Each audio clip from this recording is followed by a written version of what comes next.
आप सबका आपके अपने YouTube चैनल की कथा टीवी पर मैं मीनू शर्मा स्वागत करती हूँ। सभी को मेरा राधे राधे। तो आज यानी कि 8 फरवरी को माघ शुक्ल पक्ष की एकादशी का व्रत यानी कि जया एकादशी का व्रत किया जाएगा। तो आज की इस वीडियो में आप शुभ मुहूर्त के बारे में जानेंगे, साथ ही इस व्रत में सुनी जाने वाली कथा का रसपान करेंगे और अंत में आप इस व्रत में किए जाने वाले फलाहार के बारे में भी जानेंगे। तो हो सके तो वीडियो को अंत तक देखिएगा और वीडियो अच्छी लगे तो लाइक एंड शेयर कीजिएगा और चैनल पर नए हैं तो सब्सक्राइब भी कर ही दीजिएगा। तो जया एकादशी का व्रत आज 8 फरवरी शनिवार को किया जाएगा और 8 फरवरी शनिवार को ब्रह्म मुहूर्त का समय रहेगा सुबह 5:30 बजे से लेकर 6:18 तक। इस दिन सूर्योदय का समय रहेगा सुबह 7:07 और सूर्यास्त का समय रहेगा शाम 6:14। एकादशी तिथि यानी कि 8 फरवरी शनिवार को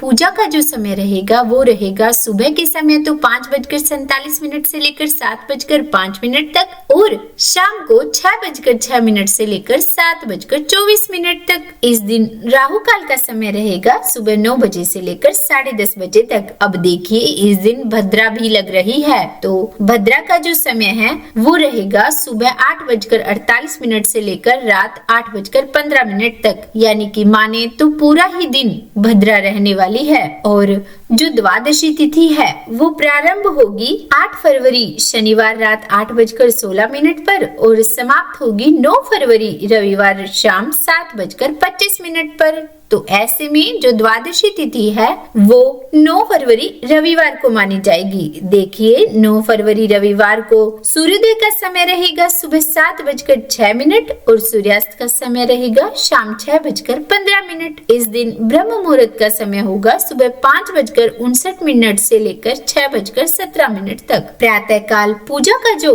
मुहूर्त रहेगा वो होगा सुबह 5:46 से लेकर 7:04 तक और अभिजीत मुहूर्त दोपहर 12:13 से लेकर 12:58 तक रहने वाला है। इस दिन अमृत काल सुबह 7:58 से लेकर 9:34 तक रहेगा और अगर हम राहु काल की बात करें तो राहु काल रहेगा इस दिन शाम 4:30 बजे से 6 बजे तक। और अब देखिए हरिवासर का समय, तो हरिवासर का समय समाप्त होगा 9 फरवरी रविवार को सुबह 2:15 पर, यानी कि अगर कहें तो 8 फरवरी की मध्य रात्रि को। अब व्रत पारण का समय जाने तो देखिए व्रत पारण किया जाएगा 9 फरवरी रविवार को सुबह और जो मुहूर्त रहेगा या फिर जो समय होगा वो होगा सुबह 7:07 से लेकर 8:55 तक। हालांकि जो लोग किसी कारणवश इस समय में अपना व्रत ना खोल पाए तो वे दोपहर में 1 बजे से लेकर 3 बजे के बीच में भी अपना व्रत खोल सकते हैं।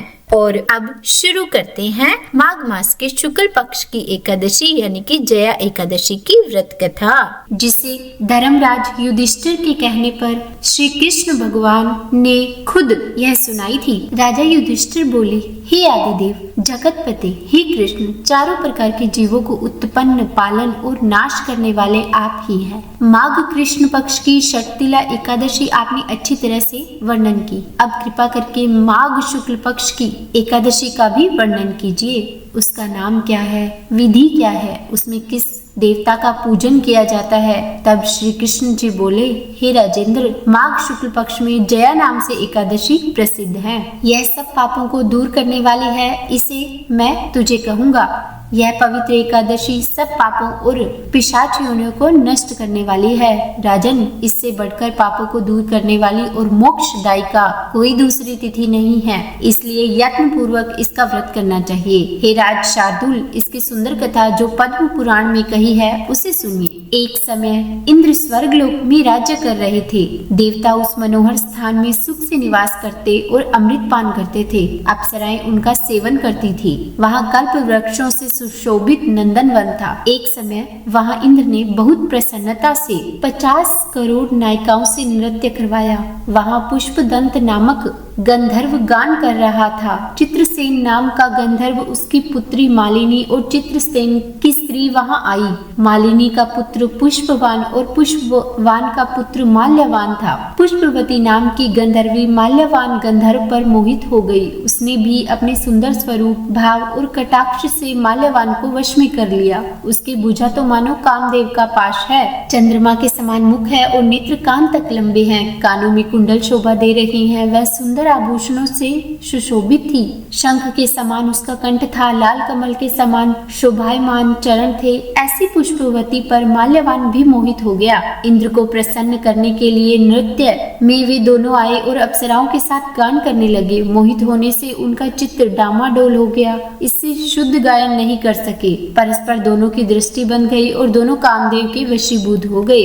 ताल और राग की गति बिगड़ने से इंद्र उन दोनों के मन की बात को जान गया। तब इंद्र ने अपना अपमान समझकर कुपित होकर उन दोनों को श्राप दे दिया कि मेरी आज्ञा भंग करने वाले मूर्ख पापियों, तुमको धिक्कार है। तुम दोनों पिशाच रूप हो जाओ। मनुष्य लोक में जाकर अपने कर्म का फल भोगो। इंद्र के शाप से शापित होकर वे दोनों हिमालय पर्वत पर पिशाच होकर बड़े दुखी हुए। पिशाच योनि से उन दोनों को बहुत कष्ट हुआ। शाप के कारण उनको गंध, रस और स्पर्श का ज्ञान नहीं होता था। शरीर में जलन होती थी, नींद नहीं आती थी। उस विशाल पर्वत पर भ्रमण करते हुए शीत से पीड़ित वे दोनों परस्पर वार्तालाप करने लगे। शीत के कारण दांत खटखटाने लगे और शरीर में रोमांच खड़े हो गए। पिशाच शीत से पीड़ित होकर अपनी स्त्री से बोला, हमने ऐसा कौन सा दुखदायी पाप किया है जिस दुष्कर्म से हम दोनों को पिशाच योनि प्राप्त हुई। मैं पिशाच योनि को कठोर और निंदित नरक समझता हूँ, इसलिए किसी प्रकार का पाप नहीं करना चाहिए। इस प्रकार वे दुख से घबराकर चिंता करने लगे।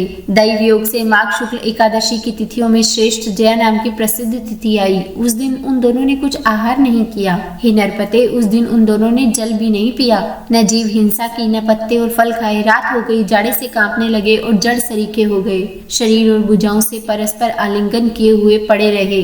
न नींद आई, न सुख मिला, न मैथुन की इच्छा हुई। हे राज शार्दुल, इस प्रकार इंद्र के शाप से पीड़ित उन दोनों दुखियों की रात्रि बड़ी कष्ट से व्यतीत हुई। परंतु एकादशी का व्रत और रात्रि में जागरण करने से उन दोनों को व्रत के प्रभाव से जो फल मिला उसे सुनो। हे नरपते, जया एकादशी का व्रत करने से और विष्णु के प्रभाव से द्वादशी के दिन दोनों पिशाच योनि से छूट गए। पुष्पवती और माल्यवान पहले की तरह रूपवान, स्नेहयुक्त और आभूषणों से सुशोभित हो गए।